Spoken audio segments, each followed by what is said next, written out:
2,203 hours. Rain since sunset. Dispatch chatter steady but dull. Routine stuff. Noise complaints, traffic stops, false alarms. Night shift rhythm. Caffeine, static, and the hum of the cruiser's heater. Partner tonight. Officer Mitchell, 3 years in. Quiet guy. Doesn't talk much unless it's about his kid. We were parked off Mill Road, watching the fog roll through the trees. Radio crackled. Unit 72, check disturbance, possible trespassing, old service station, North End Mill Road. Caller disconnected. Routine. I remember the pause before I answered. The kind of pause where something inside you shifts, but you can't say why. Static hissed when I keyed the mic copy. 72 responding. The road out there's empty. No houses for half a mile. The station's been shut down since '94. I'd passed it 100 times, but never had reason to stop. We rolled in silence, wipers squeaking, the dash lights painting everything cold green. Mitchell checked the tablet. No name, no callback, no video from nearby cams. Just unverified disturbance. Dispatch confirmed no other units nearby. The further we drove, the worse the radio signal got. Bursts of static. Words swallowed mid-sentence. We joked about it once, how Mill Road eats signals like the trees pull the sound down. I turned down the heater. The air felt thick. A faint metallic buzz in the speakers when we passed the old power lines. The gas station appeared through the fog. Dark canopy, broken lights, sign half hanging. One of those places that shouldn't exist anymore. Mitchell stepped out first. Vet Greffel. Smell of rust and oil. I followed, flashlight cutting through mist. The air carried this faint hum, almost like a live wire somewhere underground. Then for a second, all sound dropped. No rain on the roof, no crickets, nothing. Just silence. My radio clicked once. Then a voice, thin, distant like underwater. Could have been dispatch. Could have been interference. Unit 72, do you copy? Then nothing but static. I looked at Mitchell. His face was pale in the beam. Radio's dead, he said. He started toward the building. I scanned the lot. Old pumps, shattered glass, tire tracks that ended halfway through the mud, like something had rolled in and vanished. The flashlight flickered. Just once. Then again. A cold drop ran down my spine. Behind me, the cruiser headlights dimmed, then flared. I turned. There was someone, no, something, standing in the beam just beyond the light. A shape too still to be human. And then, nothing. Empty air. The lights returned to normal. Mitchell shouted my name from inside. I ran toward him, breath loud in my ears. Radio, still hissing static. The door to the office was half open. Smell of old paper, damp walls. What is it? I asked. He pointed at the counter. Dust everywhere except one spot. A fresh handprint. Vet. Human. But cold when I touched it. That's when the radio came back. Loud and sharp. Unit 72, respond. But the voice wasn't dispatch. It was mine. Recorded. Repeating back. Unit 72, respond. Then, silence again. 2,209 hours. The rain hadn't stopped. Just turned thinner, sharper, like needles in the air. Mitchell was still by the counter, frozen, staring at that single handprint. Water dripped through the ceiling tiles. The whole place smelled like metal and mold. I tried my radio again. Nothing but faint whispers of static, like someone breathing on the other end. We decided to sweep the perimeter. Procedure. 2 officers. 1 flashlight each. Cameras on. Every step outside sounded too loud, like the night was amplifying us. The old sign above the pumps swayed slowly, metal grinding against metal. I logged the scene on my body cam, 72A at location. No visual on suspect. Evidence of forced entry unclear. Structure unstable. My own voice sounded detached, mechanical. Mitchell circled behind the building while I checked the garage bay. The door was half open. A streak of fresh mud led inside. The beam from my light barely reached the back wall. There were tools scattered everywhere, all rusted except for one wrench lying clean on the floor. No dust, no rust. Just clean like it had been used. I heard Mitchell's boots crunch behind the building, then stop. "You good?" I called out. No response. Just rain hitting metal. Mitchell. Still nothing. The static on my radio spiked. White noise rising, falling like someone whispering behind it. I stepped out, turning the light around the corner. He wasn't there. Only his flashlight lying in the puddle, still on, beam pointing straight up. Steam drifted from the wet asphalt like the ground itself was breathing. I picked up the light. It was warm, almost hot to the touch. I keyed the mic again, voice shaking now. "Dispatch, this is Unit 72. Officer missing, last location, Mill Road Service Station, request backup and air support." No reply, just the same distorted loop. My own voice again. "Unit 72, respond." Then laughter. Soft, distant through the static. I froze. Could have been radio bleed. Could have been something else. The body cam caught it all. The noise, my breathing, the shadows shifting behind the fog. I moved toward the tree line. That's where the mud tracks led. Something large had moved through, too heavy for a person, dragging lines into the soil. I followed maybe 10 yards before the sound started. A low hum, like an engine idling far away. Except there was no road, no cars. The light from the station flickered behind me. Then motion. To my right. I turned. A figure between the trees, black uniform, pale face. Mitchell. He was standing perfectly still, facing away. I called out again, but he didn't react. "Mitchell." He lifted his hand, slowly, and pointed deeper into the woods. I hesitated, then took a step forward. The radio crackled again. For a split second, I heard a different voice. Not human. Distorted, layered, like multiple tones at once. "Don't follow." The light flickered and Mitchell was gone. Just trees and fog. The beam of my flashlight trembled on wet bark. When I looked down, there were footprints in the mud. Bare. Not his boots. Smaller. Dozens of them, circling mine. I backed up fast. The hum rose to a shriek in my earpiece, and my camera glitched, frames skipping, static across the feed. The last thing it caught before cutting out was the service station behind me. The door was now fully closed, though I'd left it open. And in the window, a reflection. Two figures standing where I'd just been, both wearing my uniform. 2,218 hours.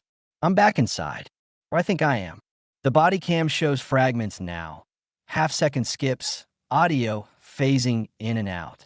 My gloves leave smears on the glass door as I push it open again. The interior looks wrong, like it rearranged itself while I was gone. The counter is gone. The walls seem narrower. I can hear my own breath bouncing back in short, clipped echoes. Every step sounds closer than it should.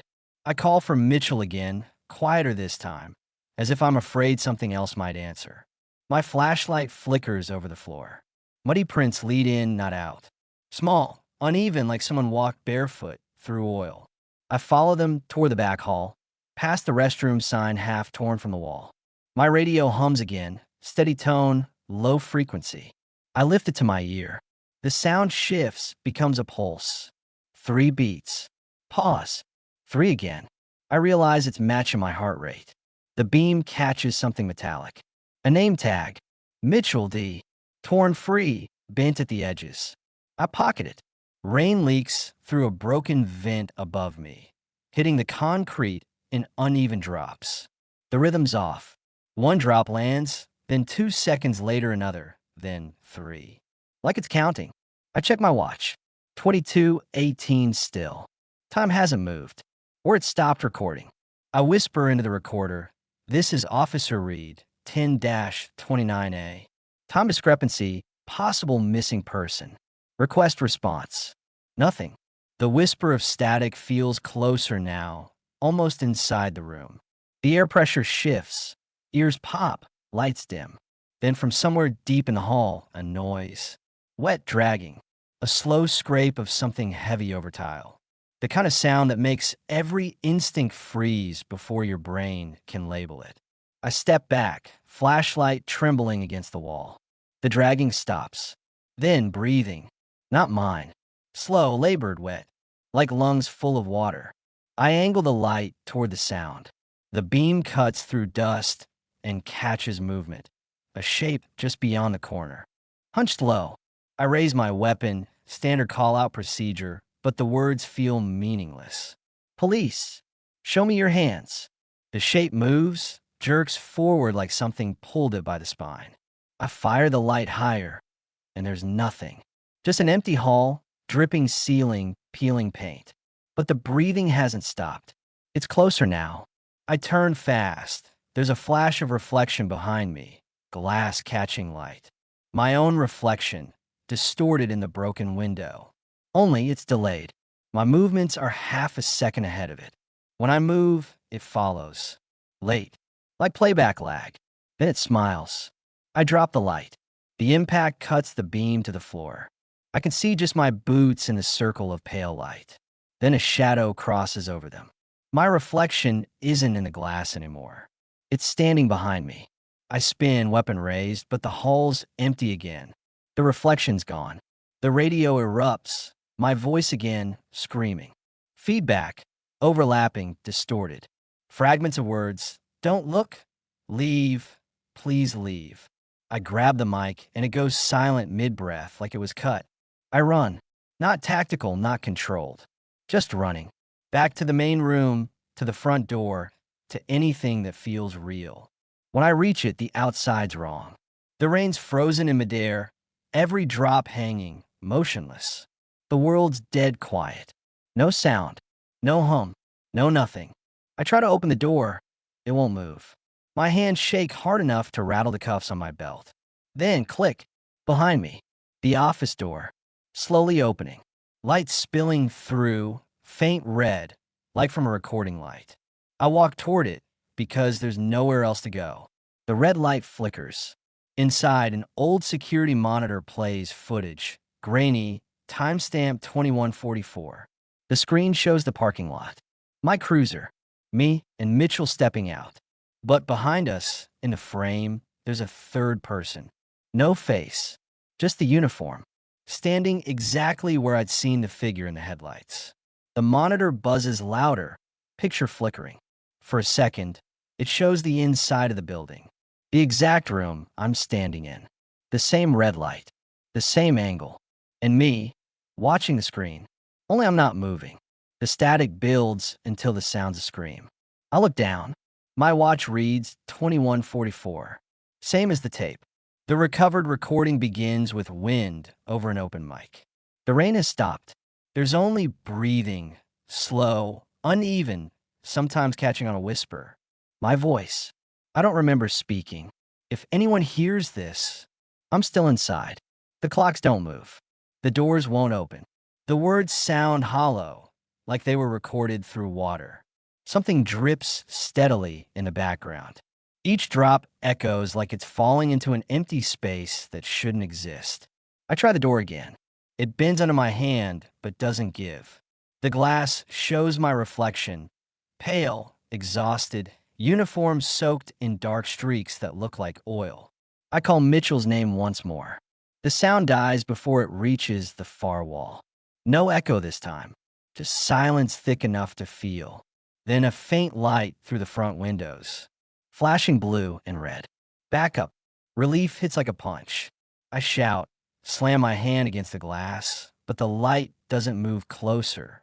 It just blinks in perfect rhythm, steady, mechanical. I look closer. It's not the cruiser. It's coming from inside the fog itself.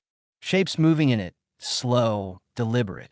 3, maybe 4, all wearing the same uniform, all facing the building, none of them moving their heads. I back away, voice shaking. This is Officer Reed inside the Mill Road service station. I see them outside. Request verification of responding units. The radio answers immediately, but it's my own voice again, clear and calm. Copy that. Stay where you are. The static swells until it drowns everything. The fog presses against the glass, thick and heavy, like it's alive. And then the door opens on its own. The sound of hinges creaking too slowly. No wind, no footsteps, just that sound. I aim the light forward, but it only reaches a few feet before dissolving into gray. There's a figure standing just beyond it. Looks like Mitchell. Same build, same uniform, same stance. "You all right?" I whisper, but my voice doesn't carry. He turns, and his face is mine. Blank, expressionless, as if he's waiting for me to move first. The flashlight dies. The radio clicks once. The tape ends. The official report lists both officers as missing in action. Cruiser 72 found abandoned 2 miles from the station, lights still running, engine cold. No footprints around it. Dispatch logs show repeated radio contact attempts from Unit 72 between 2144 and 2302, though the frequency they used was decommissioned in 1998. Last line of the transcript, marked in a different tone. Signal received again. Same address. Same unit number. End file.